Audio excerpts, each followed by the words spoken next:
Today on the show, a new fourth children, then Ray says thank you, and finally, we got a new quiz coming up. All coming up next on Anime Binge Club. Hit the theme. Welcome back to Anime Binge Club, the only podcast that forces you to listen to me talk about anime, the only podcast that forces you to watch anime, and the only podcast that forces you to listen to me stumble over the intro. I'm your host, Spencer Damn-Ass Crittenden, joined as always by Kevin motherfucking Day. And as always, or as most of the time, we got the co-guests in the house. Jeff and Ryan are here. What's up, everybody? Happy to be back. Oh, boy. We're in for a corker. Okay. A lot's happened. A lot's happened in the world. Moving past it. Okay, Kevin, how are you doing? I'm doing good. I regret missing the last episode, so I'm excited to be back. I really missed this. Yeah, right. The last episode you weren't in, and we talked about other stuff. Jesus Christ, it's been a long time. You know, we recorded. When did we record that? Like the end of December or something? I think so.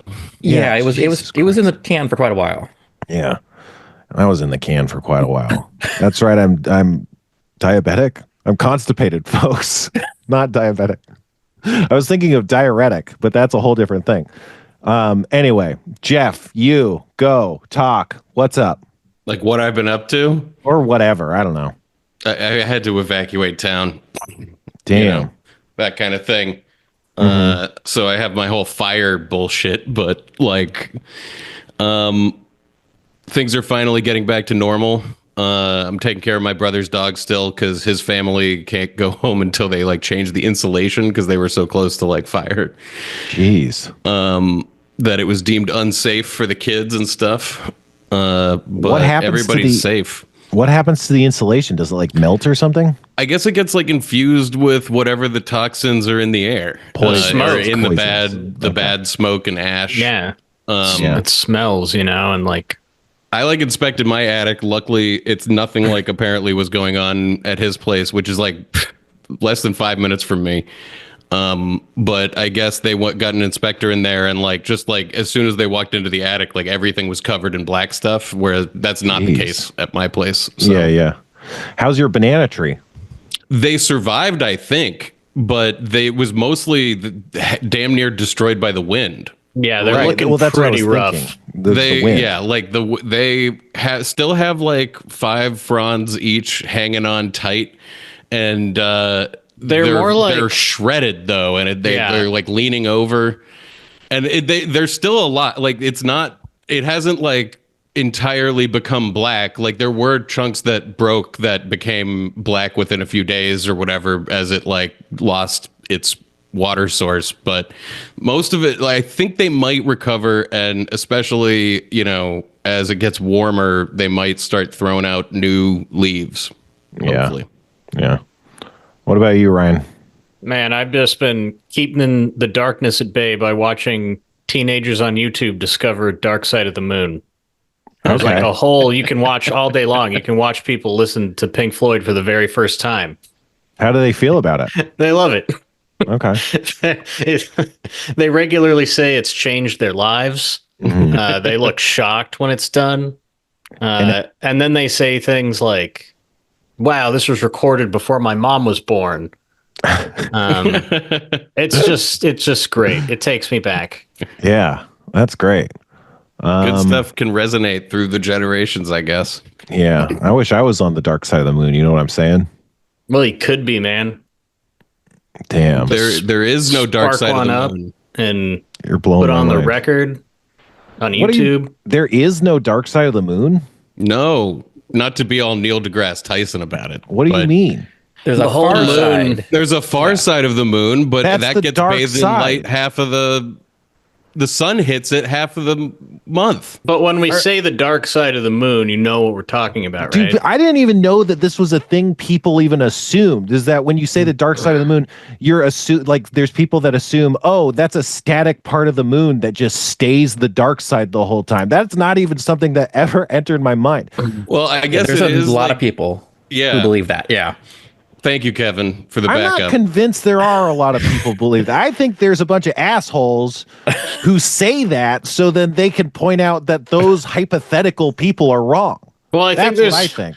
A lot of people who might go like, sure, yeah, I guess it's dark. And then someone will explain to them that it's not. And then they'll go, oh, okay. Well, so Dark Side of the Moon. That's fair. It's a great record. Yeah. So, and then they go back to talking about Pink Floyd, but I have more moon facts I want to talk about. Okay. Yeah. Let's go moon facts. Well, because it rotates one revolution per times that it rotates around the Earth, we keep seeing the same side of it continuously. Right. And because of that, we didn't see the backside of it, which is the far side or the dark side, however you want to put it, until like 1961 or 59, I think. Well, the far side of the moon wouldn't be the same as the dark side, wouldn't it? Wouldn't it be different? Because the far side would be a static portion of the moon. I think that's correct. What the dark side refers to, though. It's dark to us. It's radio. Dark to us because we never can the, see the military sense. Like, you know, we can't see what the enemy is doing on that side of the moon. It's I get that, but also when you look sunlight, at though. What do you call it? A 3/4 moon. It looks like half a moon, right? So you're seeing a dark side of the moon. That's the close side of the moon, right? Oh, you're saying that like there's a dark side on half of the moon at all times, and that's rotating around the moon too, and so there is a dark side. It's just moving. I get it. Yeah. The dark side is moving, but the far side is not, or whatever. Right. Okay, this is great. Welcome back to Moon Talk. The only something. I heard it was hollow, and it rings like a bell. It's made of cheese. That was revealed in that movie, Wallace and Gromit, for the cheese. Or the hollow was revealed in Moonfall. Do you guys see Moonfall? Oh, I saw Moonfall. The moon was hollow. It was made out of nanomachines or something, right? Something like that. And it was that was another Roland Emmerich movie. Okay. He does the big destroying the world stuff. He did, Independence Day. Yeah. And they turned I can't talk about that movie anymore. I'm just one thing. That movie's really fun. It's so stupid. My favorite part of podcasts is when I'm talking about another podcast that I heard. But I was going to do that. I stopped myself. But okay. Anime. Has anybody seen any anime lately? Besides Ryan showed me Spy Family. Mm-hmm. Yeah, I've been watching Spy Family quite a bit. Man. Check out Spy Family. If you're watching this, check out Spy Family. It's also delightful. Another escape from the darkness, so to speak. It's good. It's a good, wholesome vibe.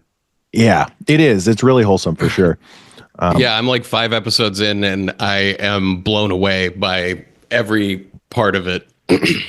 Yeah, it's a lot of fun. It's a pretty popular anime. So if you listen to this, you might have already checked it out. But if you haven't, check it out. Don't want to spend too much time on it. I finished what's out of Dan to Dan. Oh, yeah, me too. What do you think? I don't know yet. They need to release the rest. I don't like it as much as they did when it started. Yeah, it cuts off at this very weird time. It's very strange. But you know it's fun, and this is living rent free in my head. But feel free to have it dwell in yours, or maybe you're healthy and you can move past it. But I saw on Reddit. Couch. Yeah, I saw on Reddit that there's a guy who skips all of these. So there's that.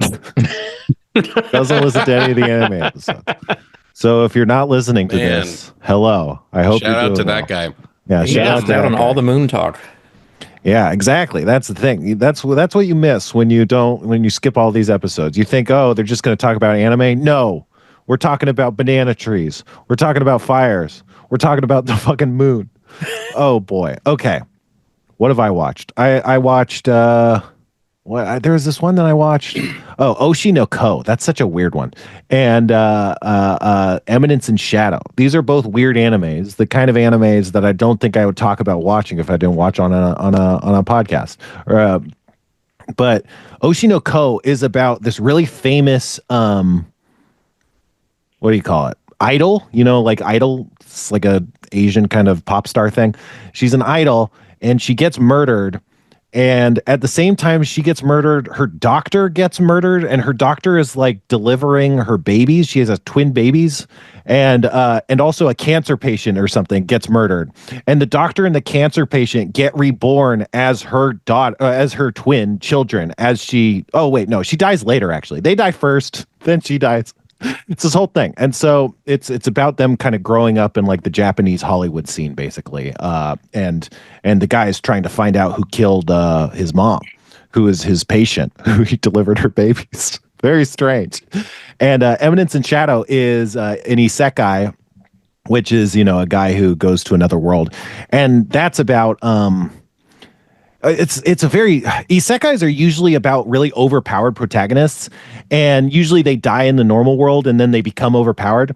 And it's about like this guy who like trains his body to become super powerful and is like doing vigilante justice and fighting bad guys. And he fights this like ex-military guy, and the ex-military guy like breaks his arms and stuff. So he's like, oh shit, if I'm not as powerful as I thought I am, I'm just going to kill myself or something. And then he dies and he wakes up in another world where there's magic and shit. And he's like, oh, now I can actually be the vigilante justice guy using my newfound powers of magic. And he's like just a dipshit. But he coalesces like a team of hot anime babes who are super powerful, and they're like utterly loyal to him. And he's like constantly making shit up to manipulate them. And they like believe him and then like treat everything he says as gospel. And then they find out that just by happenstance, everything he says happens to be true for reasons beyond his awareness and control. So he's like, oh, you gotta do this to do that. Like we gotta counterfeit all this money. And they're like, oh my God, he's doing it to reveal a secret cult. And then it turns out there is a secret cult. And he's like, what the fuck? It's a very strange anime. It's all very strange. But anime is crazy. But you know what anime is not crazy? Is Evangelion, the most normal anime there is. You guys see this episode? Did you? We're all up to date, right? You haven't missed any episodes lately, right? We've talked about all of them together, I think, right? I believe so. Yeah. Well, what do you think about this one, big picture style? This is 17, right? Yeah. Let's start with Ryan. I liked it a lot. I mean, it's kind of another downbeat episode. Like, I feel like we're kind of brewing for like a sort of like more reveals coming. And it's kind of just all about the turmoil and dissatisfaction that's like growing amongst everybody as it becomes clear they're being lied to and nobody's sure why, etc. But there was a lot I liked about it. There was also a lot that I just couldn't follow. I watched it twice, and there's some stuff that like I just don't like totally understand. I'm sure we'll get to it. Hopefully. I felt that way too about not understanding it, but in a way where I'm just like at the end of this episode being like, guys, please start explaining all of this because I'm ready for that to start really happening. It did feel like a bit of a downbeat episode, but in a good way. Like I liked the cadence of the show. And it felt like it was exploring each of the characters' feelings and vibes. And it was like a vibe episode. Yeah, I thought there was a lot of shoe leather. Like it was kind of like there wasn't one consistent story, right? It's like a lot of characters had scenes that didn't really connect too much, but it's just filling in a lot of stuff. But it did it in like a pretty vague way. I think if you're not super up on a lot of the like the names and the terminologies and stuff, it doesn't really make sense. Like it's kind of vague the way they talked about this stuff. And maybe the dub talks about it differently, too. It felt particularly cheap animation-wise, too. Oh, yeah, for sure. A lot of static stuff. What about you, Kevin?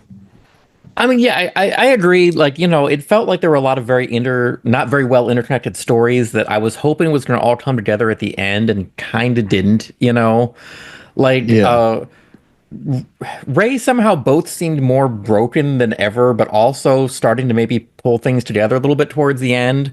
But there wasn't really an obvious reason why.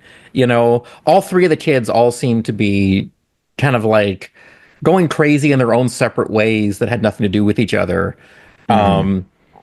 We did see a little bit of a new character and stuff like that I was kind of hoping would pay off a little bit more that it didn't, but that kind of just makes me feel like the next episode's going to just be a banger that really ties this all together. I'm hoping.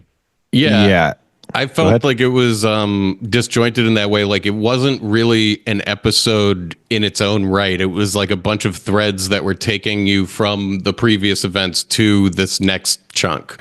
But maybe I'm wrong about that. But it didn't feel like this had a beginning, middle, and end. Yeah, it felt kind of like a one half of a two-part or something. Although, not super crazy of a setup. But yeah. All right. Well, let's get into it. The main like synopsis of the episode, I guess, is there's in the wake of the third incident, in the wake of the attack and the like loss of the Eva 1 by what was called Zeruel or something, whatever that angel was. They're kind of having a debrief, and then some shit goes down in America in the 2nd division of NERV. And that causes some changes to happen, including the delivery of Unit 3, which is a new EVA, which means they have to pick, which means they have to find or pick a fourth pilot. And the fourth pilot seems like it's Toji. It doesn't get revealed explicitly, but they kind of set it up pretty clearly, like, but with a lot of stuff that it's probably going to be Toji. And spoiler alert, it is, I'm pretty sure, unless I forgot. But yeah, so okay, it starts with NERV. Presumably it's NERV. I think Gendo's there, but we don't actually see who's interrogating her. But NERV is interrogating Masato because they wanted to interrogate Shinji, and she stepped in and refused to let them interrogate him because, again, this is the wake of the incident that just happened where he got lost in the Dirac Sea. That was part of that angel that absorbs people into the white, infinite expanse. And they're really curious about it. They were wondering if the angels tried to contact him, if they're interested in what the human heart is like. They're wondering if it tried to assimilate the Eva, or if they were trying, like, what they kind of imply that the angels have a lot more intention and stuff. They're like really suspicious about what the angels are thinking, if they're evolving brains and intentions and stuff, which is interesting because I think that seeds like the idea that they either like are expecting something, or they think like the angels are different than we've come to understand. The angels are really interesting and mysterious, but to me it was interesting. Like I found it kind of weird in that scene because like they're like, oh, was it trying to talk to him or whatever? And it's like, I mean, if you watch the episode, it's like, well, no. It kind of just imprisoned him in this infinite void, and he just stayed there in isolation, So I don't know. It's just interesting watching the two episodes where there's this juxtaposition of like they think there's all this intention, but as far as we can tell as the audience, I don't know that there is, unless like that vision he has at the very end, which seems like it was probably the Eva or something, was an angel or something. But you don't get the sense that it was. It seems like, we're having such a hard time fighting these things. What if we just trap them in another dimension? That seems like a pretty solid tactic to take, but they have all these suspicions about what it could mean and stuff. And Katsuragi is kind of questioning that. She pushes back a little bit, being like, well, what do you think it is? And they're like, that's classified or whatever. They kind of shut her down. We're asking the questions here. But, it kind of like, again, gets back to like, oh, what are we messing with here with the angels and or the Evas and the angels, and just kind of like opening up this isn't what it seems kind of. It's starting to like really unravel this puzzle box that, didn't seem right before. You guys have any thoughts about that? Yeah, I was going to say my reading of the last episode was that angel was trying to communicate with him, and that's like probably what that was all about. So this reinforced that for me, but I could be wrong. I'm not sure, and I don't know if we'll ever get total clarity on that either. Yeah. Well, I mean, I feel like the show kind of suggests that with this scene, but that just me as a viewer, that was like, well, that didn't feel like how I read it, but also, I don't know. But I don't know. Yeah, I almost got the feeling of like they were afraid that the angel was trying to communicate with him, like it was going to tell him something that was they knew they didn't want him to know because that was going to somehow be bad. Mm-hmm. Yeah. To me, just the fact that he like rips his way out of the thing and kills it in the process and it bleeds everywhere suggests that like probably it didn't want, like if it contacted him, like it could have just like ejected him or something, that's kind of the way I was reading it. But yeah, I don't know. You have any thoughts there, Jeff? Just I would just echo what you guys said. I still don't know what it means. Yeah. And so then from there, we're seeing Toji at the hospital. They're like, we're hearing like adults whispering about his sister, who was the patient in the hospital. She was damaged in one of the early, or she was, injured in one of the early things, and she's been having complications. So she's been staying at the hospital for a long time. And they say, oh, Toji visits her like twice a week every time. And oh, what a good guy that he keeps coming back. It's rare to find someone like that. So it just kind of sets up Toji a little bit, makes him a little bit more likable. I think he's been getting more likable, but we just don't get a lot of him since like he was first introduced as more of an antagonistic character, but he kind of comes around to just be a normal kind of friend for most of the series. And then in school, Ida's gone and Rei's gone, and Shinji's like asking about what's going on, and Toji says that Ida's gone because he was like checking out this ship called the Miyoko, which was in the port, which I don't know. I think that probably relates to like the second branch or whatever. Like maybe they sent the ship in, but it's not really clear. I thought that was going to come back, and I guess maybe it does in the future or whatever, but it doesn't really come back. And then the real big plot point is we go back to NERV and find out that there's been an incident in the second branch. The second branch has vanished. So the second branch is in America, and they look at satellite footage, and there's basically this giant like explosion or something, and it leaves a crater where the whole thing has been. Everybody's vanished, and it seems like the facility's gone, but they don't say like it all exploded. They kind of imply that the people just disappeared, which I'm not certain exactly what's going on. But yeah, they say that Unit 4 has vanished along with the whole facility and all the people. Okay, so there is a mishap installing the S2 engine. They were trying to install the S2 engine into Unit 4. They had just fixed the S2 engine. Now, the S2 engine is this weird term because the S2 engine is what they call in Angel's core. I don't know if you guys remember, this was probably episode 5 or something, where they have this big broken gemstone that like Gendo is looking at, and they're like, this is like its energy orient or something. It's this Angel's like orb that generates energy, and it's broken, and they called that the S2 engine. So that's the S2 engine. It's like the heart of an angel, and it's what provides the angel with energy. It's a thing that's capable of producing infinite energy, is kind of like what we learned about that. But that was like so many episodes ago. And then the other time I don't know if they were specifically refer to it as an S2 engine, but the second time the Eva goes berserk, it also like starts eating the other angel, and it eats its S2 engine. And then they're like, holy shit, what does this mean? It's like absorbed the S2 engine or something. So I think that's kind of like they've been doing like research into all this stuff and are like, what's going on? And now they're like, oh, maybe we can install it on an Eva or something. And that's the mishap that seems to cause the big explosion. And they also say that the second branch was absorbed into a Sea of Dirac, which again, the Sea of Dirac was the thing that Shinji got sucked into, which is this infinite energy space or infinite like space. And again, like Sea of Dirac is like a real hypothetical concept where it's this infinite space full of an infinite amount of positrons. So it's interesting that this could like relate to the S2 engine or something, where it's like the S2 engine might be like a portal to this positron realm where it can suck infinite energy out of something or something. I don't know. That was just kind of like a theory I kind of had, because the Sea of Dirac is like because they do these references to like real science concepts, and they don't like actually use them right necessarily or dig into too much, but it seems intentional, what else? Yeah, that's all for that scene. So that scene was pretty confusing, right? Because they're talking about all this stuff, and they don't like explain it very much, But yeah, it wasn't clear. But then I just got the idea that like the vanish, they made very clear that a ton of stuff vanished. That was the word that they were using. Well, it all fell into that angel, right? Like it all. That was what I was picturing it that way, like that weird black circle angel.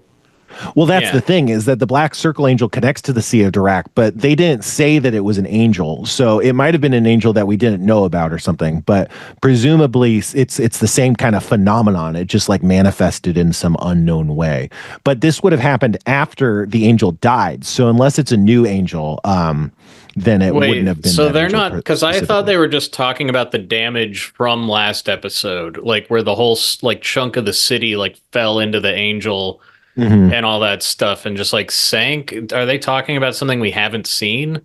That's just like some other thing that happened. Yeah, because I think it happened in America. It did. It happened in America. The second division is in Nevada, and I don't know if they said it was in America or Nevada. Man, or yeah, I really didn't like. I just could not like understand what the fuck they were talking about. Do they mean vanish or explode? Because that satellite image looked like a nuclear explosion, but I guess I just took the vanish and then I kind of applied that other recent angel to it. It looked like an explosion, and it left a crater too, which is why the term vanish is so weird, because it's like if it was a big explosion that left a crater, you'd expect to just get exploded. Well, you don't say right, but that's why it would line up with the destroyed is different than vanished. Last episode, right? It's like it all just fell into this thing and then it's gone. I don't know what happened. You know, it's.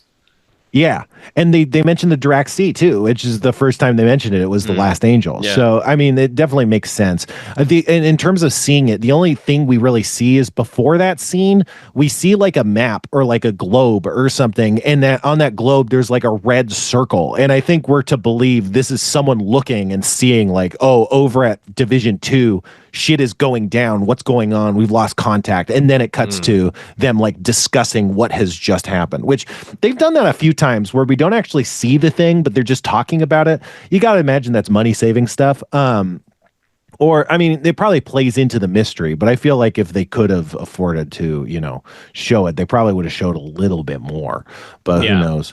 Then what else? I think this is kind of the next scene technically, but as a result of that, they're saying that the Unit 3 is going to be coming to NERV HQ where they are, and they're talking about the dummy plug system. They're saying we're going to test the dummy plug with Unit 3, and we're going to imprint Ray's personality data on it. They say it's the machine that mimics the pilot's brain, which is, again, I don't think they've super explicitly mentioned like how the dummy system works, but I think here with what we know about like the personality computers and stuff is like what a dummy plug is it's a copy of the brainwave data that they're going to use to automatically control the Eva without a pilot. That's what it's supposed to be, which I think they kind of have, you know, suggested that in vague terms, but this seems pretty clear. Like this is the science of what a dummy plug is. It's personality data. And then Gendo says, as long as the Eva thinks there's a pilot, that's what matters, which is an interesting, you know, thing, obviously referencing the fact that these Evas are like alive or something. What else? That part made enough sense. And then Ray's in the tube and she's like, oh, it's time to go. And she's like, great. Which I don't know. It's just funny that she's hanging out in this tube and she's listening and they're like talking to her and she's like, oh, okay, cool. Like, I don't know. I just find that so bizarre. But yeah, that was not a quick scene, or that was not a long scene. That was just a really quick part after all that confusing talk of the second branch. Oh, and then when Ritsuko has this reaction shot where she looks really suspicious, but it's not clear what she's suspicious of. She's been kind of talking weird stuff about the angels and what are we messing with and should we be messing with this stuff. And she also, you know, but it seems more like she's reacting to Gendo and Ray. So, but not that they say anything weird. But yeah. Yeah, I thought that was just the first time I've seen that she also is like maybe fed up with this program or like is not on the same page or doesn't believe in it as much, because it's like such a crazy look she gives him. Her face is like bathed in shadow and her eyes are just like glaring at him over his shoulder. Yeah, it's really ominous. And also she said a couple times different stuff about how we shouldn't be messing with this stuff, and Ritsuko and Masato kind of like mentions that too. And then in that scene, I think she says the dummy plugged system is too dangerous right now, or maybe that's later. But like, so she's actually having a lot more like cynicism towards this whole situation than she's demonstrated. If I'm remembering correctly, wasn't this look like in direct response to him being like, you got to go find the fourth children. Like, I don't care who it is or whatever. And I think so. She just kind of looks at him like, you bastard. Yeah. Which is interesting because she also seems like more willing to just make child soldiers than, for instance, Masato is. Yeah, she's been the least susceptible to any like moral quandary the whole time. Mm-hmm. And so can almost anybody be the fourth children, or is that like they got to then be compatible? Well, yeah, go ahead. Oh, I was going to say my understanding was that what everyone thinks is that these children are like incredibly special and yet it can't be anybody. And that's like what all of them believe, right? Mm-hmm. Which makes like the events of this episode like shocking and cynicism inducing for people because it seems to like go against how they think it works. Yeah. So later in the episode, Kaji reveals to Misato that the Marduk Institute doesn't exist, which he found out doing some spy work in the past. But he mentions that again, the Marduk Institute is it exists to select and test for the children pilots. That's like the stated reason it exists. And what he reveals is, oh, that doesn't exist. It's just a front. NERV is doing that. And so I think there is some like, oh, we thought these were special children of some sort. Come to find out that it's not the thing that's supposed to find how special these children are doesn't even exist, and NERV's the one making these decisions. And again, NERV is making a lot of weird decisions that are shadowy and mysterious, so it's unclear why. But they're also trying to get them to be able to be piloted without the actual kid, but they need the personality of those kids specifically in order to make that happen. Yeah, presumably because, if we're to believe that the angel is like a living, or the Ava is like a living thing, then like you're kind of like they're put into like its spinal column, so they're kind of like bypassing its brain or whatever and sending their human. I don't think that's like spoilers or whatever. That's more of a theory than anything else. But to me, it seems like that's what they're doing, is they're controlling its body using their nerve impulses or something. Cool. This is also like I don't know how explicit it becomes, but I think like we come to find out that everybody in the school is kind of somehow related to the NERV. There's not a lot of people left in school. I think the rest of the people there are like their parents work for NERV.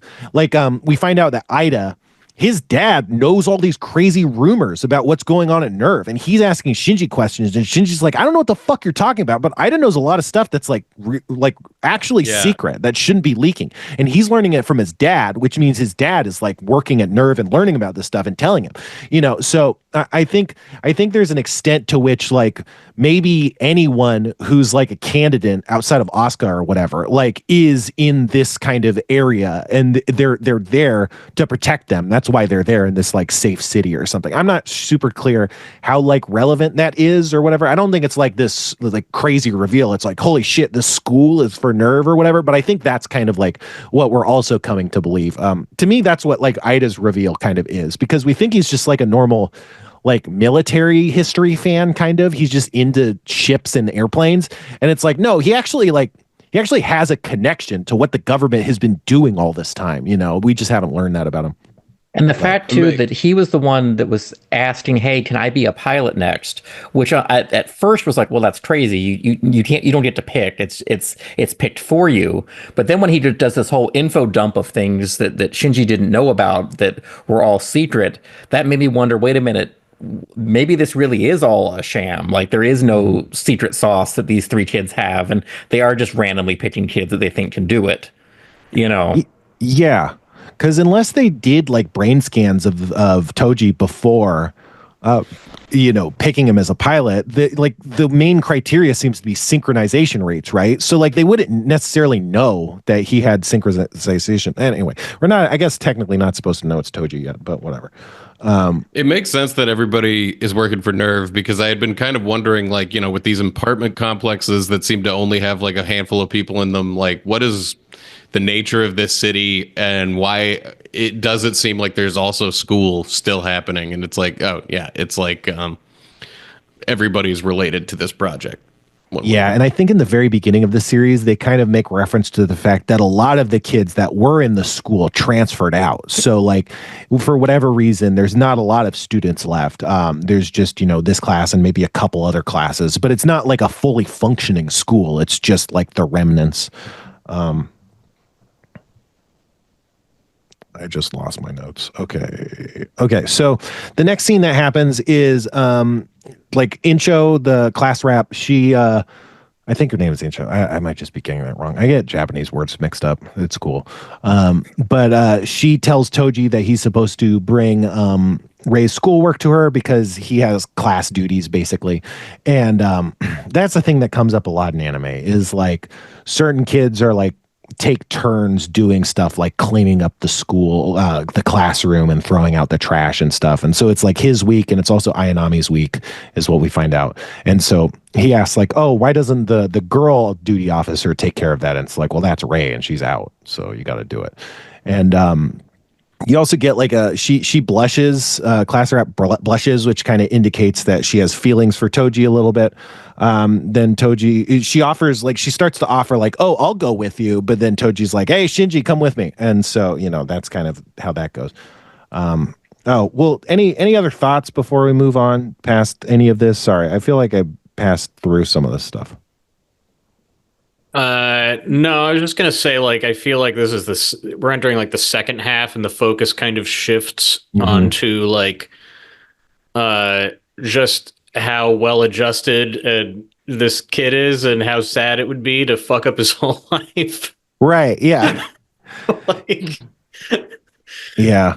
And then they get to his room, and Toji says, "Oh, Shinji, you've changed a lot. Like, you're a lot different now." And then Ray comes back, and Shinji's like cleaning up her trash, and he's like, "Oh, I just cleaned up your trash. I didn't touch anything else." And she says, "Thank you." And she has kind of like a blushing, maybe an embarrassed expression. And then like right after that, she says, like, "I've never said thank you before, not even to him," which I assume is referencing Gendo. Gotta be. And so that's interesting. So Shinji's changed, and also Ray's like, "Wow, I'm doing out of character stuff. I've changed," which is like, yeah. And so like all these people are coming, I think it kind of underscores like, yeah, how weird it is that everything's being fucked up potentially by nefarious, government things. It's like they're finally, learning how to live as humans, and right as they're, being taken more as like tools of the government, Yeah, it's almost like they're starting to come out of their depression and like be ready to take on whatever is going to be coming at them next. But I don't know. Yeah. No, I think that makes sense.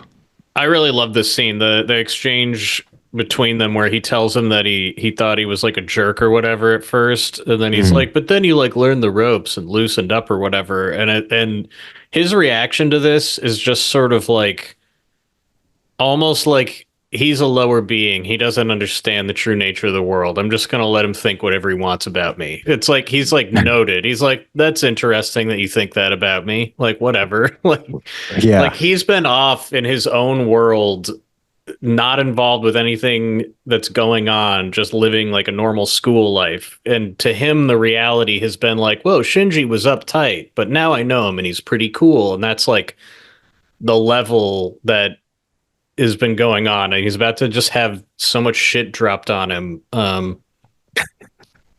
Yeah, it's interesting. Like we see all these, it's a lot of different perspectives, I guess. But yeah, I don't know. I think like it's interesting because Shinji seems like the person who would have cleaned up after Ray anyway, and he's like, "Wow, you've really changed. You cleaned up after Ray or whatever," It's okay. I just thought that, oh, you know what? We missed the scene where Asuka's like, or the beginning of the scene where Asuka's like mad at Shinji that he didn't make her lunch. And then they get called, they're just like, "Oh, it's a lover's quarrel." And they're like, "Oh, no, that's as if," sort of thing, which also kind of indicates that they might have feelings for each other, but they're embarrassed to be seen that way, which is, you get a lot of, like reveals about interpersonal dynamics in this episode, I guess. But again, it's just all pretty scattered. Yeah, it was just kind of like washing over me. Like I didn't have that much that I was like thinking about or like that was jumping out to me even. I was just kind of like taking it in and noting all this information. Yeah.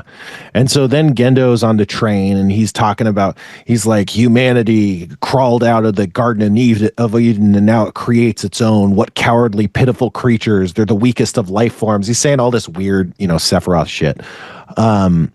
And I don't know. It's just it reminds me of when they were in the ship and he was talking about like man's sin or whatever. It's just this ominous, weird stuff. It doesn't really go anywhere. I feel like it's just kind of set dressing because they're just talking about, oh, we completed the city. It doesn't really go anywhere. Is this where he has that funny line about how some things happen that the Dead Sea Scrolls didn't predict? Yeah. That's true. That was fucking hilarious. Yeah, it's so unclear like what the Dead Sea Scrolls are, but yeah, like, well, I assume that they're like the same as our Dead Sea Scrolls, right? Like a biblical a text that was like found after the fact, like some sort of ancient prophecy. I mean, I guess it could be a code word. You're right. It's not clear what they are. Well, no, I think it is an ancient prophecy. It's just like the implication there is like it has been predicting a lot of stuff that has been happening, but this wasn't predicted. So it's probably not like the literal same ones that are like about this guy went here or whatever. It probably has something to do with like angels or something, But yeah, I do think it is just like a prophecy. Although I don't know. I don't know if it ever gets revealed. But I think we're to believe it's just like ancient documents of some sort. It would be funny if we actually look up the real Dead Sea Scrolls and they're like giant robots and angels will be fighting a battle over Tokyo 3. I think that would be awesome. Yeah. It's like, no one ever talks about this, but the Dead Sea Scrolls mentioned Tokyo 3. I was also thinking with Tokyo 3, at one point they were talking about like Germany or something, and I was like, is there like Berlin 2? Like, are there other cities that this happened to? Yeah, I mean, we know that the second impact took out like half of humanity. So presumably it ravaged the world somewhat. It also took place in the North Pole. So you can imagine the North Hemisphere probably got much more fucked than the South Hemisphere. But other than that, we're not super clear. But yeah, Germany is where Asuka's from, and they have their own NERV lab over there. I think they built the Unit 2 that Asuka uses. So they definitely have something there, but it's unclear if it's like the second or if it's just they rebuilt the same one and called it the same thing, or if it survived somehow. But I want to say there's something else like off of the Dead Sea Scrolls thing. Like one of the things they're talking about is like Sela is freaking out about like that. That's why they're freaking out, because they seem like they've been predicting a lot of what's happening and they were in control. And part of that was because they've been reading the Dead Sea Scrolls. But this explosion, this vanishing that happened in Second Branch was not something that predicted. And so they talk about how they've been freaking out about that. And he's like, well, yeah, it was something unforeseen that happened. Like these people, these like Illuminati like figures are used to knowing everything that's going to happen. And this has really rattled them somehow. And then that's why he's like, oh yeah, it's because it wasn't in the Dead Sea Scrolls. And he kind of says that he kind of acts like this is a lesson to them. Like they shouldn't be so like all knowing, because that's just ego. Like none of us know what the fuck's going to happen. And then that also to me, it references like when Gendo's talking to Sela one time, he's like, they're like, oh, don't create your own scenario, which kind of sets up like he just has his own way of thinking about this that's a little bit at odds with Sela, who acts like they know everything that's happening and they're in control of everything. But he's kind of trying to, solve, like handle NERV his own way and not do it the same way as they want a little bit. And they're like, well, we can't do anything about it, but, we don't like that he's going rogue. But yeah, so Kaji flirts with Maya, and then Masato shows up. She asks him about the fourth children selection, and he says that Marduk doesn't exist, which again, I think it implies that NERV can choose their own children, even though that's allegedly the point of the Marduk Institute, why it exists. And he also says to investigate Shinji's school, which I think kind of ties back to that idea I was saying, that like the school is like related to all the EVA pilots, or like into like everything that NERV is doing. Maybe that's a secret or whatever, I don't know. And then there's this kept cutting to the classroom's sign 2A, and I was like, is this of significance, or is this just like an animation saving technique of just like showing the doorway? I think it's probably animation technique, saving technique, because also there's a point where like we're hearing cleaning noises when Shinji's cleaning Rei's apartment, and then you're just on this static shot that we already saw of her nightstand or whatever, with the glass. Was that of water. The coffee pot? There was like one shot where I was like, oh, we're going back to the coffee pot. Yeah. I just interpreted it as like a beaker that she kept water in. Like she took it from a science lab and was like, "This is my water cup." But yeah, it's like you said, we're going back to that shot. There's no reason, and that's something they do in anime. Is instead of like showing something, they just cut back to like a previous shot, and then sometimes later in the DVDs they'll actually go back and animate over that and actually put something in. But to me, like that's clearly like a money saving. That was one where I was like, because it is artsy, but like for the first time, I was like, is there actually like a hidden significance here, or maybe a thematic thing, or like, this 2A keeps popping up? Is, does it relate to the second event or the second angel, or like I was trying to push too hard with it. No, I wonder. But there is a thing. I want to say that like a trope in Japanese schools or whatever is A class is usually the top class of the school, and the classes stick together. So it's like A class is going to be the highest grade students, then B class is lower grades and C and all the way down. And then I think 2 often is like the year of the class. So like I don't know like exactly how they're doing it, but if this is like middle school or something, this might be their second year of like secondary school or something. So there is significance there. That's like a Japanese. But it's just trope. A class designation, not I don't think related to the EVAs. Yeah, although maybe. I mean, I don't know, but that's what I would assume. Someone is like thinking is like, oh, it's 2A. It's just like this class. But who knows? So then we get the scene of Kaji growing watermelons and talking to Shinji. It's a pretty quick scene, but Kaji's kind of like, oh, it's important to find something you enjoy. And then Shinji has this weird response to that where he's like, well, I don't want to get hurt or something, which is like, that's not really a dichotomy. But for Shinji, it kind of is. Like, he's so withdrawn because he's so afraid of being hurt that he doesn't engage with the world. He doesn't know what he likes. He doesn't find his interests. He doesn't pursue his interests. Let's just book stuff. But like, that's like how he views the world is like, oh, it's normal to not know how to swim. I don't want to drown. It's weird to swim. It's like, this is a guy who's like built this like mental fortress to prevent himself from connecting and trying things, and Kanji's like, well, you don't seem to want to get hurt, but people who've been hurt are kinder, that's not weakness. And like, and so that's kind of like a juxtaposition of personalities about like engaging with the world and taking it for what it is and being hurt versus being sheltered and not engaging with the world and being scared. It was a pretty quick scene, but do you guys have any takeaways there? During that scene, there was like this animation of like this streaky line across the sky that was sort of sparkly. Yeah. What was that supposed to represent? I watched that like 3 times and I'm still not sure what that was. Okay, so we also saw that in the train scene. So the geofront is this big underground bubble, right?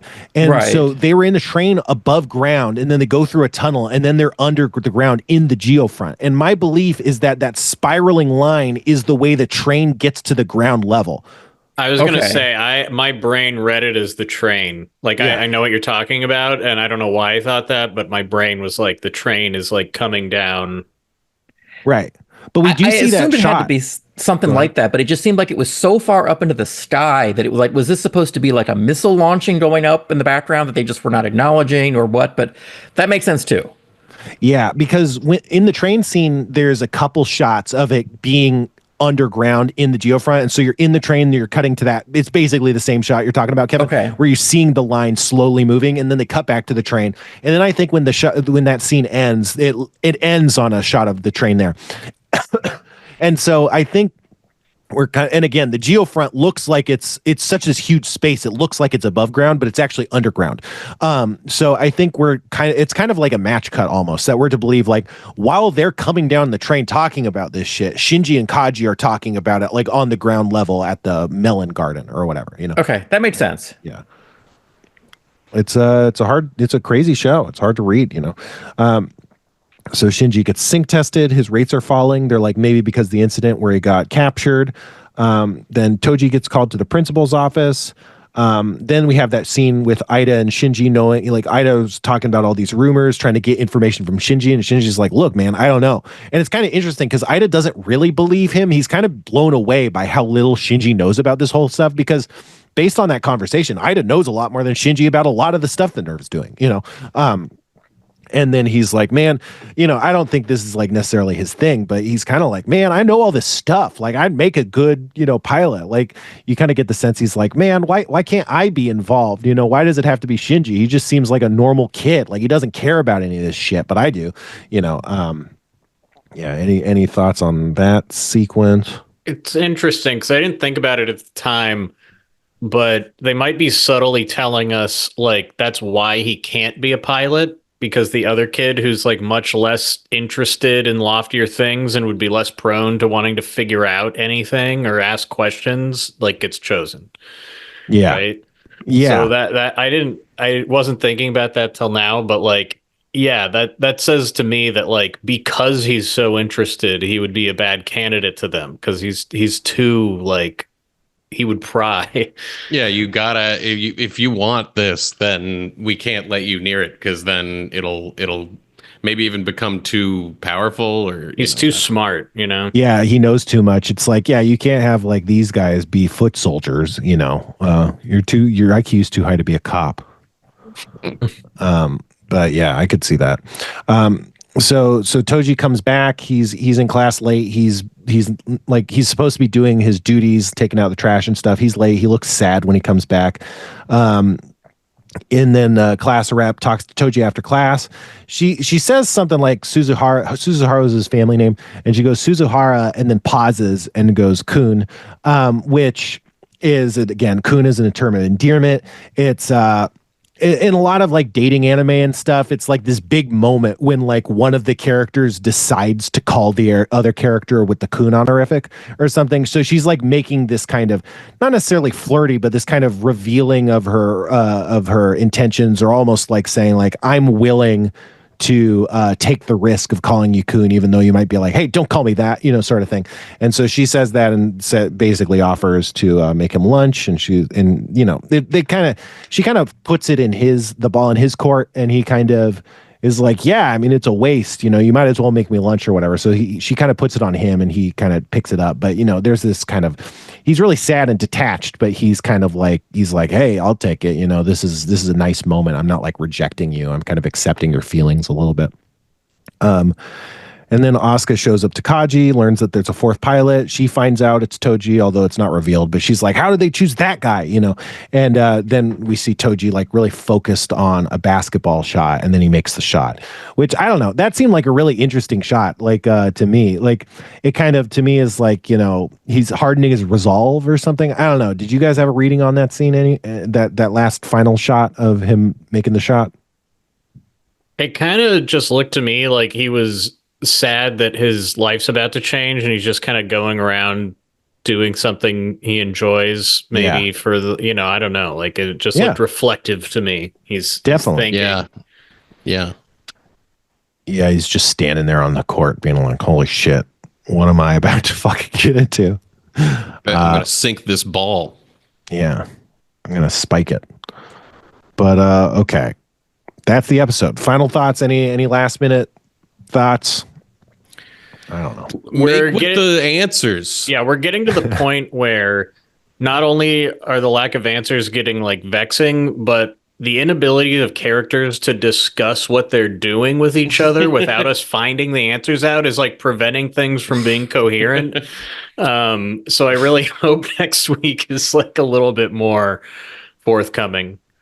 Yeah, for sure. And I mean, I do think like a big theme of almost every single character in the show is they don't know how to express themselves.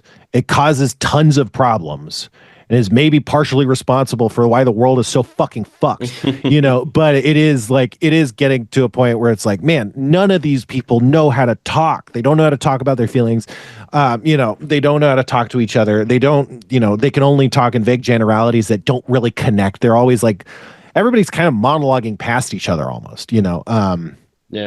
But that's definitely like a trope in anime, is that people kind of talk around a subject to remain mysterious, but it's definitely fucking annoying. But yeah. Kevin? Well, yeah, that's... Go ahead. Oh, I was just going to say, it starts in a show where it's like the characters definitely would be talking about the answers, but they're doing everything to try to avoid it. It starts to get on me. Yeah. Yeah, it's like when it's like, well, why don't you just call them or whatever? You know, it's like, because then we don't have a TV show or a movie. Kevin, this episode, I mean, not that I disliked it or anything, but it was frustrating because like every few minutes I was like, okay, so that's what this episode's going to be about. Okay, we're this is the plot line we're going to follow now. and then 30 seconds later, it got dropped for the rest of the episode. So it was frustrating for me a little bit to watch this because I feel like we didn't really accomplish that much. But at the same time, it was sort of just one of those kind of like, I don't know, popcorn episodes where you can sort of sit back and not worry about missing anything. Because I think if you had missed any single scene in this, another scene made up for it. Mm-hmm. So it was okay. Just, this, I liked it, but this wasn't one of my favorite episodes. Yeah. I think it is an episode that was ostensibly about the choosing of the fourth children, but then like that basically doesn't happen in any part of the episode, Yeah, it's right. not actually like about that. Yeah. Yeah. The one thing you can say the episode was about, they just danced around so hard that you could easily argue that wasn't the plot line of this episode. Mm-hmm. Yeah, exactly. Okay, so that's that episode. What an episode. Holy shit. What a show. What a series. But now I have a quiz for you guys. Oh, I guess I'm yeah. going to have to keep score. I'll figure it out. I'm going to keep score. Okay, let me move this down here. I should have come up with a name for the quiz. So I guess we're calling it Isekurdi. Isekurdi? Like Jeopardy, Isekai, Jeopardy. I don't know. Okay, so I mentioned it at the beginning of the show, but isekais are a kind of anime that's mostly based on like a guy getting sucked or a person getting sucked to another world. And it's like this fantasy world that operates by different rules. And, it's crazy. One of the more common or more well-known examples is one of the more popular animes in this genre is That Time I Got Reincarnated as a Slime, which is about a guy who gets stabbed with a knife and he wakes up as a slime in another dimension. That's like a video gamey, like MMORPG style, like universe. But so isekais are very popular. A lot of isekais are based on Japanese light novels, and Japanese light novels have this trend of having these kind of clickbaity titles where the clickbaity titles are really long and insane. And that's like, the idea is you're in this bookstore full of these light novels and the title is just this insane string of words and you're like, what the fuck? And then you pick it up and start reading it. And so it's like this marketing tactic. And a lot of those light novels get turned into manga series or animes. And so the end result is you have fucking all these anime series with insane names. So I'm going to read to you probably way too many anime titles. Some of them are real and some of them are made up. And it's your guys' job to guess whether they're real or made up. Now, should we have all of you guess, or should it be like a first to buzz in thing? I guess it's better if all of you guess, right? Yeah. Probably. Yeah. Okay. I do love this kind of late night bit. Yeah, it's hard to come up with fucking... I've had a podcast about nothing for a long time. And let me tell you, it is hard to come up with like games and quizzes and stuff that even make any fucking sense. So the idea, like when I had this idea, I was like, this actually I feel like could function. And I'm sure other shows have done this as like a bit, who knows, but okay. So I don't even, I want to, it looks like there's 20. So but I don't know. Part of it is the names are fun, but okay. Number one, and I've changed some of these names slightly because some of them have like a name at the beginning of it, like, I don't know, like Hijime or something. And so if it has something like that, I've taken it out just to kind of standardize all the names so it's not overly obvious or whatever. But this could be very easy or it could be very hard. Who knows? We'll find out. But number one, is it all right to date a cutie even if she's a pervert? Is that real or fake? That's real. Got it. Okay. I think that's fake. Okay. All right. So we got Ryan and Kevin, or Ryan and Jeff are correct, and Kevin is wrong. That's a real anime. Is it all right to date a cutie even if she's a pervert? Okay. The way a lot of these go is like all of these will be real. Is what you realize partway in. Well, don't blow the whole premise. Oh well, sorry. No, it's okay. It's okay. My village forced me to marry a lightning bolt, so I burned my dick off, and now I live in a hospital. I'm saying fake. I'm gonna go with fake on that one. I'm going fake too. I'm saying real again. Okay, that one's fake. That one's fake. I made that up. So it was that's probably a good strategy to just go for real all the time. That should be one. I think. I think I could work on. I'm asking myself, would I pick it up to see what it's about? I would definitely. I would check that one out for sure. All right. After being rejected, I shaved and took in a high school runaway. What? That's real. Real for sure. Oh, Okay. but what is the shaved? I'm saying no. Okay, that one is real. So that's going to be Kevin and Ryan. What? Okay. So who's winning? Shaved and everybody's then time. took in a runaway. Yeah, I don't know what shaving has to do with. Like, I don't know. That's how why I was like, character what? was. Yeah. What do you do at the end of the world? Are you busy? Will you save us? That's got to be real. Real. Okay, that one's real. Okay, we're still all tied. My high school bathroom is haunted by a Dullahan. I climbed 30 flights of stairs every morning and maxed my strength. What is a Dullahan? A Dullahan's like a monster. Okay. I think that's real too. I do too. Yeah, it gotta be real. That one's fake. I made that one up. Damn No, it. that's good, man. Good job. That's a really good choice. Thank you. Because it's like there's like specifics to that you would never think that you would have thought of. That's good. Yeah. My idea is he has to climb 30 flights of stairs because he has to go to the bathroom somewhere else. I don't know. That was kind of the premise. Reborn as a vending machine, I now wander the dungeon. I hope that's real. I want to watch I wish it. it's real, but I think it's fake. Okay. Fake. That's Ryan and Jeff. That's real. That's a real one. Oh man. Oh no, I said fake, so don't mark me. Yeah. So that means Ryan's winning Yeah. by 1 point. That's real. 1, 2, 3, 4. Yeah. What is that about? Other than the obvious. It's about a guy who gets crushed by a vending machine. So he wakes up in a dungeon as a vending machine. And I think he can like dispense items that are relevant to surviving in a dungeon. I don't know. That's what I want to watch. Are there other characters, or is it like he's with a team of people going through a dungeon? I think. I love that because it's like the writing exercise of like tell a familiar story from an unexpected point of view, and it's like how about from the point of view of the like item store in a video? Yeah. Yeah. Reborn as I got to show you the picture. Are all these on like Crunchyroll or something? Some of them are. Some of them aren't released here. Okay. Okay. Well, let me read the next one, and then I'll send the picture to Kevin to share. Restaurant from another dimension. Real. Fake. That one is fake. Yes. There's like a number of it did seem like too good to be fake or too good to be real. Well, there are animes called like Restaurant to Another World and stuff like that, but From Another Dimension is my own creation. Okay. This one is So I'm a Spider. So what? That's real. I think that's real too. That one's real. Wow. Yeah. That one I've heard good things So about. I'm a spider, so what? So what? That one I think is basically like a ripoff of I Got Reincarnated as Slime. It's just someone who like got reincarnated as a spider. I don't know. Kevin, can you display that image? I guess you could just look at it. This is the I'll throw that up in the chat. Okay. In the edit, yeah. Yeah. But yeah, if you guys want to check it out, you can check it. Wow, really? A whole crew. There's a bear person and a bunch of anime girls, and they're hanging out with a vending machine who's wearing like, what is that? Overalls? How would you even describe that? Yeah, overalls, I think. I'm not sure.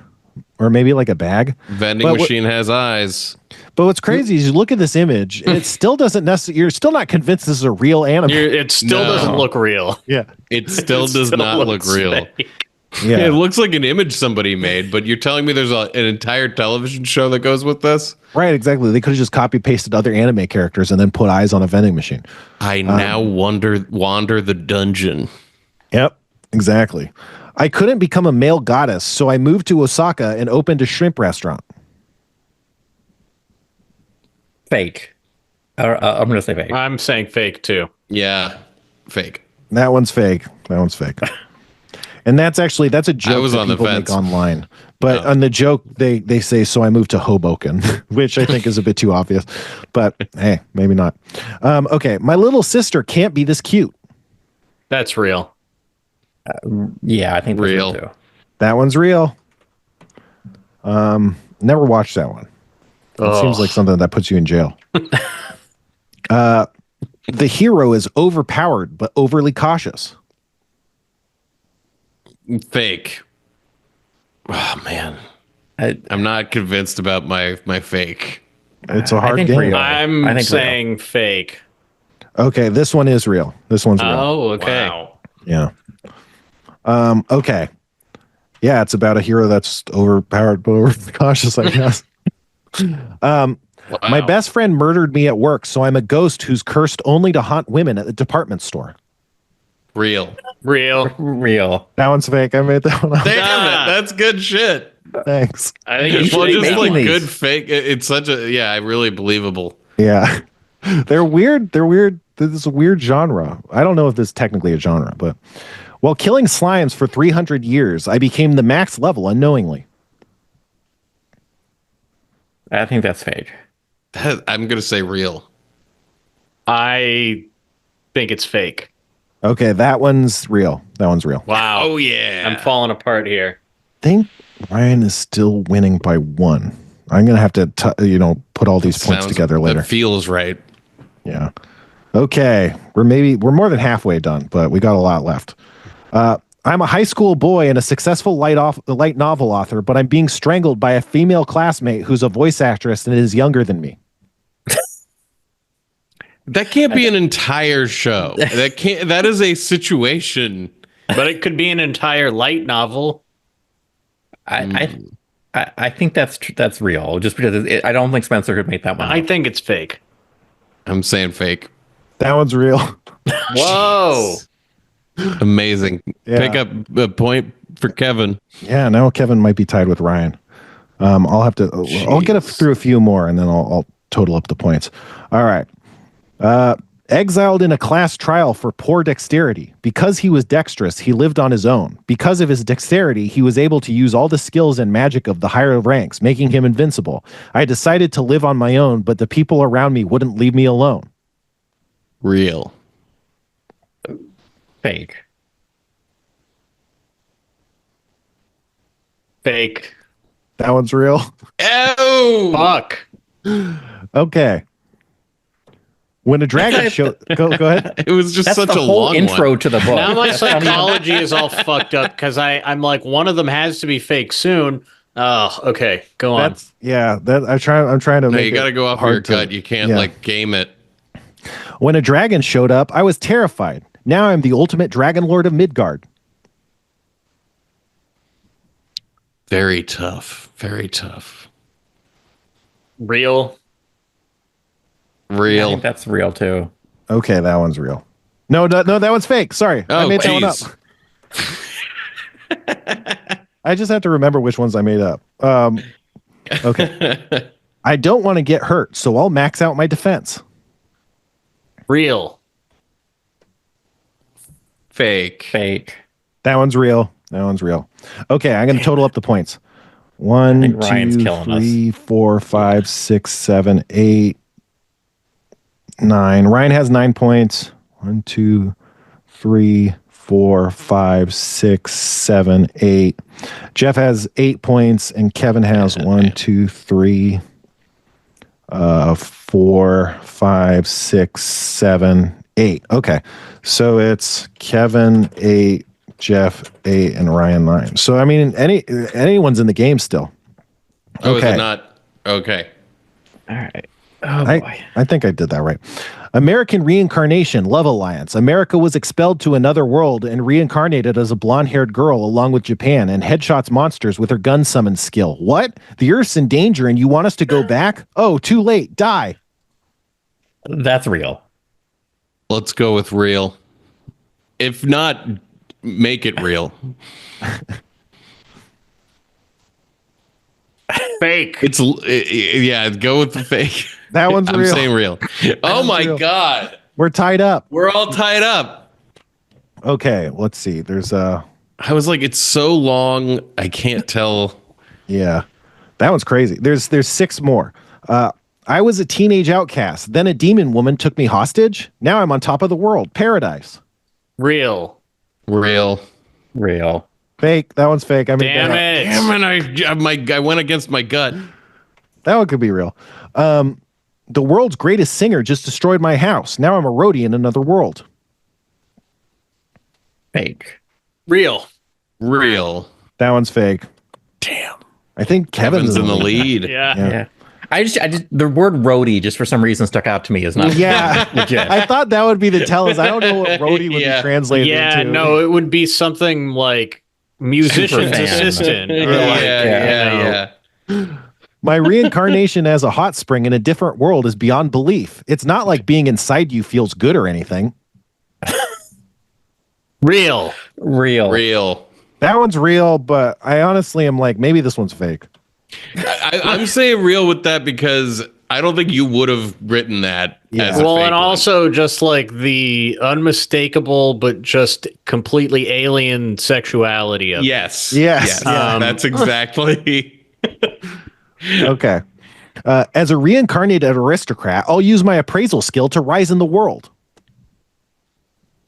Ooh, I'm saying real. I think real. I think so too. That one's real. I think that's a good idea.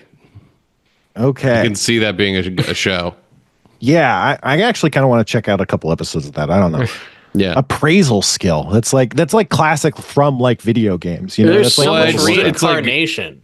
The idea of like as an investment banker from the 1920s who killed himself in the crash, I am reincarnated and better than ever at dealing with crypto bros and other nonsense of today's finance. I don't know. I think that one's fake. Okay.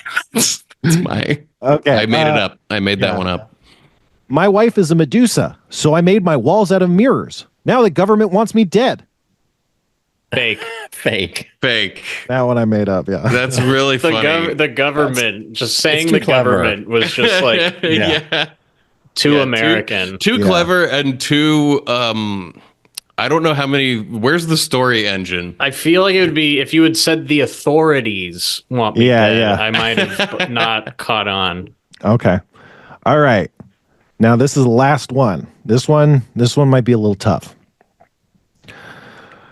My life is just as wrong as I expected after traveling to another world where I'm surrounded by cute girls at a magical high school and I'm also the fabled hero of legend. But before I tell you that story, I have to tell you this story in which I was walking along with my unbelievable and impossibly cute younger sister who doesn't look like me at all, or who doesn't like me at all.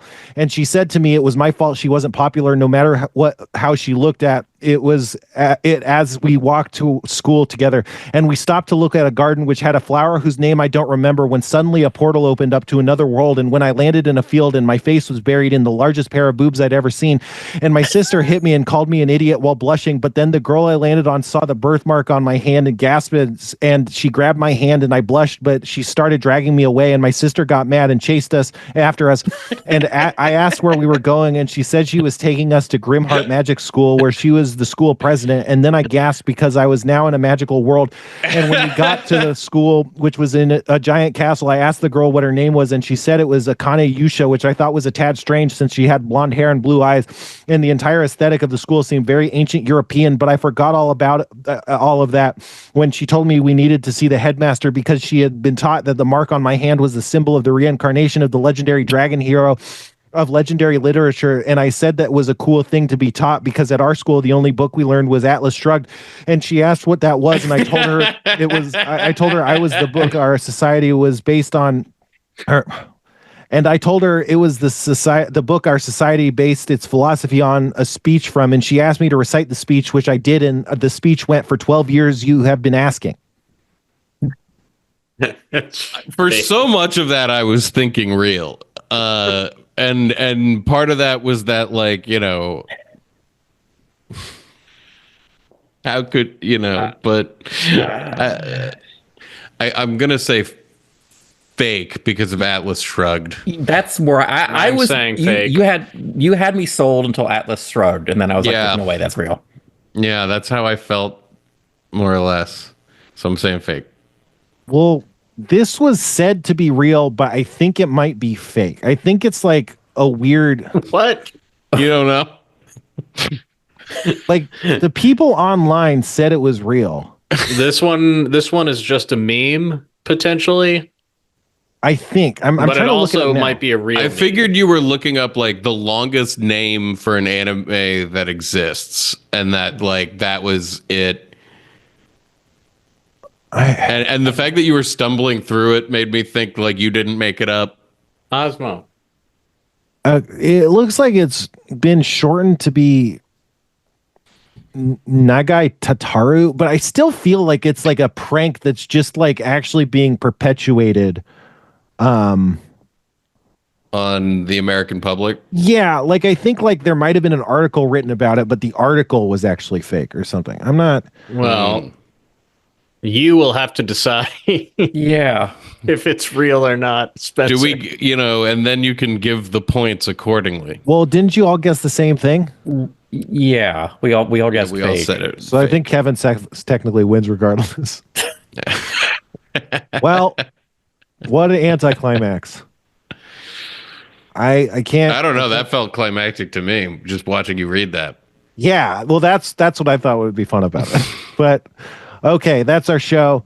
Check out No One Can Know About This. Do you guys have any other things you'd like to plug, or do you want to talk about that more or whatever? Yeah, go check out our podcast. No One Can Know About This. We play Final Fantasy. It's a fun time. Yep. That's it. Yeah.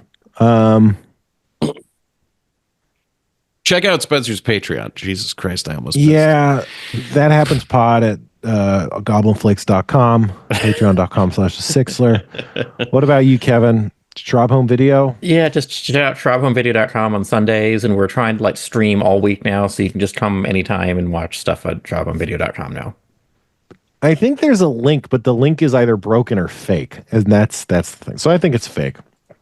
Anyway, we like to end the same way we always do, which is a little Japan lesson for Spenpie. So hit it, Spenpie.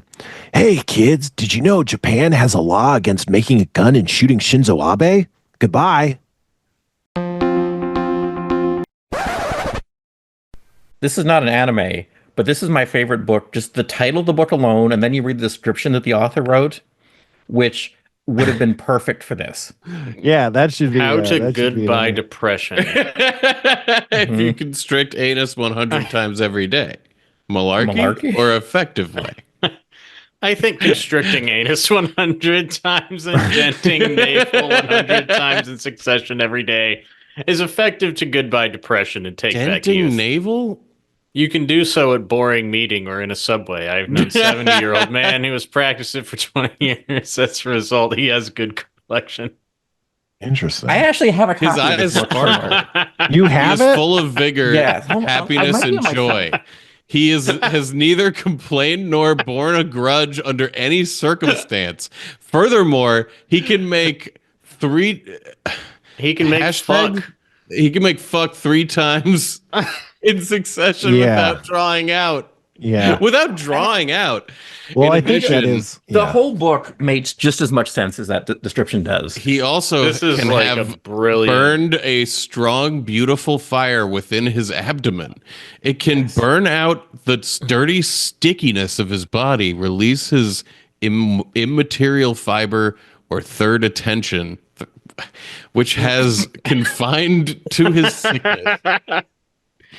Then he can shoot out his immaterial fiber or third attention to an object, concentrate on it, and attain happy, lucky feeling through the success of concentration. If you don't know concentration, which gives you peculiar pleasure, your life looks like hell. Wow. I think that one's fake. Way. I think that one's fake.